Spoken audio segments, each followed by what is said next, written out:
많이 반갑습니다. 수필 읽어주는 남자. 자한영 이종수입니다. 이번 시간은 735번째 시간으로 판사는 무엇으로 사는가라는 글을 읽어드리겠습니다. 판사는 무엇으로 사는가. 김정범. 양승태 대법원장 시절 벌어진 사법농단 사건의 끝이 보이지 않는다. 가도 끝이 없어 보이는 양파. 큰 인형 안에서 작은 인형이 계속 나오는 러시아 인형 마트료시카, 메이리요시커를 떠올리게 한다. 급기야 검찰의 수사가 진행되면서 새로운 사실과 증거들이 쏟아져 나오는 모양새다. 더욱 심각한 것은 검찰이 증거를 확보하기 위해서 신청하는 압수수색 영장이 법원에 의해서 번번이 기각되고 있다는 사실이다.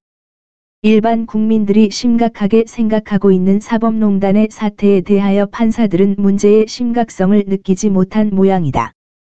영장을 기각한 판사들의 태도가 도마 위에 오르면서 국민들의 시선이 곱지 않다. 자신이 일하는 기관이고 선배나 동료들을 향한 칼날이지만 판사는 어느 경우에도 예외 없이 같은 기준에 따라 법을 해석해야 하기 때문이다. 우선 사법농단 사건에서 제19를 감싸기 위한 영장 기각의 흑역사를 보자. 법원, 판사, 이기주의가 어느 정도인지 눈물겨울 정도다.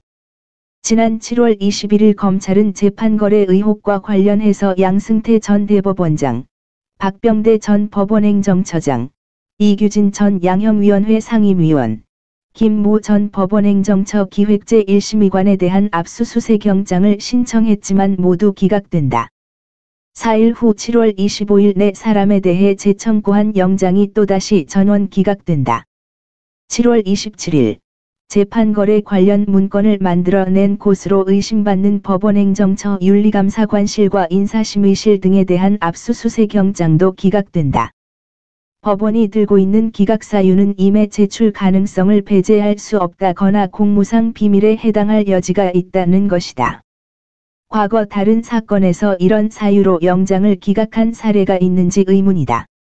다시 8월 1일 해외 파견 법관 증원. 강제징용 위안부 피해자 재판거래 의혹을 받는 법원행정처 국제심의관실에 대한 영장이 기각된다. 그런데 법원 외에는 비교적 수월하게 영장이 발부된다. 외교부에 대한 압수수색 영장, 헌법재판소 기밀 유출 의혹 관련 법원 헌법재판소에 대한 압수수색 영장은 발부한다. 가해자인 법원에 대한 영장은 기각하면서 피해를 입은 기관에 대한 영장은 발부하는 우스꽝스러운 꼴이다. 기각 사유도 가관이다. 물결표 사인 했을 것으로 보이지 않는다거나 물결표 사인 했을 것으로 보인다 식이다. 법원이나 판사들에 대한 영장을 기각하는 새로운 공식이다. 허경호, 이연학, 박범석 3명의 영장 전담 판사가 앞으로 어떤 기준으로 영장 발부 여부를 결정하는지 눈 부릅뜨고 지켜봐야 하는 이유다. 사법농단 사건을 바라보는 판사들 대부분의 시각은 아니하다. 판사들이 재판 거래를 시도한다는 것은 있을 수도 없고 처음부터 불가능하다는 것이다. 오해의 소지가 있는 부분은 인정하면서도 판사들은 양심적인 집단이니 실제로는 발생하지 않았던 일들이고 따라서 법원 내부에서 해결하겠다는 것이다. 사법농단이 사실로 밝혀지면 자신들이 설 땅이 없어지므로 내부에서 적당한 선으로 덮겠다는 발상일 뿐이다. 대한민국 어디에도 예외가 없는 법 집행을 법원에만 예외로 남겨달라는 것 아닌가? 그러나 법원에만 예외를 둬야 할 어떠한 명분도 없다. 오히려 법을 해석하는 막강한 권한을 가진 법원의 위법 행위는 더욱 엄격한 기준으로 처리해야 한다. 스스로가 법을 지키지 않으면서 다른 사람의 위법을 어떻게 꾸짖겠는가? 임기추상 대인 춘풍이라 했다. 자신에게는 서릿발처럼 엄하게 하고 남에게는 봄바람처럼 부드럽게 대하라는 말이다. 법원, 판사, 이기주의에 물들어 있는 판사들에게 전하고 싶은 말이다. 판사는 법정 내에서 가장 권위가 높은 사람으로 대법원을 제외한 각급 법원의 법관을 가리킨다. 판사는 헌법과 법률 예하 법령에 따라 주어진 사건 기타 사안에 대한 총체적인 판단을 하는 사람으로 법관을 말한다. 판사의 신분은 헌법에 의해서 강력하게 보장을 받는다. 사법권의 독립을 보장하기 위해 판사는 탄핵당하거나 금고 이상의 형벌을 받지 않는 한 파면되지 않고 징계 처분에 의하지 않는 한 정직, 감봉 등 불이익을 받지 않는다. 여타 공무원과 달리 판사는 징계 처분으로도 파면, 해임되지 않는다.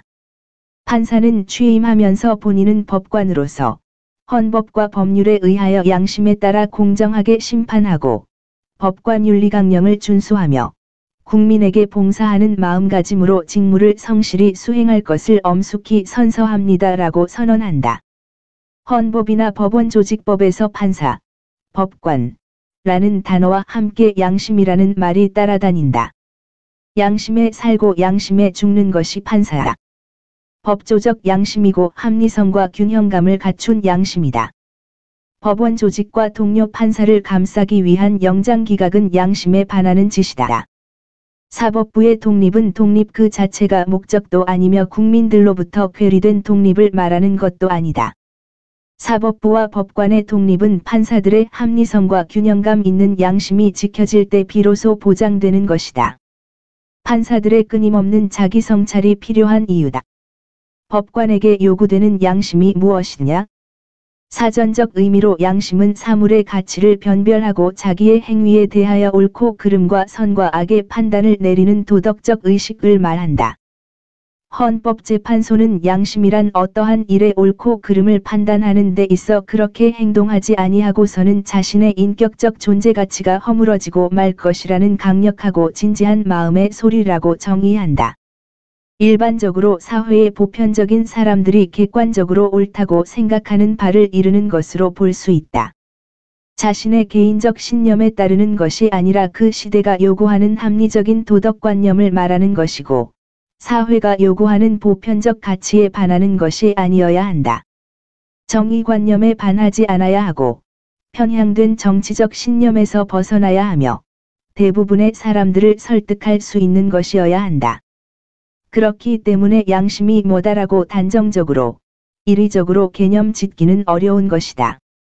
판사가 가져야 할 양심은 정치적으로 치우치지 않을 것, 정의관념에 반하지 않을 것, 그 시대, 그 사회에 보편적으로 형성된 질서에 위반하지 않을 것, 사람이 누구냐에 따라 또는 어느 정권이냐에 따라 양심의 기준이 바뀌지 않을 것, 사회적 약자나 소수자라는 이유로 차별하지 않을 것 등등의 개념 요소가 필요하다. 판사들은 항상 두려움이 있어야 한다. 자신이 내린 판결이 진실에 반할 수도 있다는, 어느 누군가에는 자신의 판결이 억울하게 느껴질 수 있다는 두려움이다. 그게 판사들에게 요구되는 최소한의 양심이다.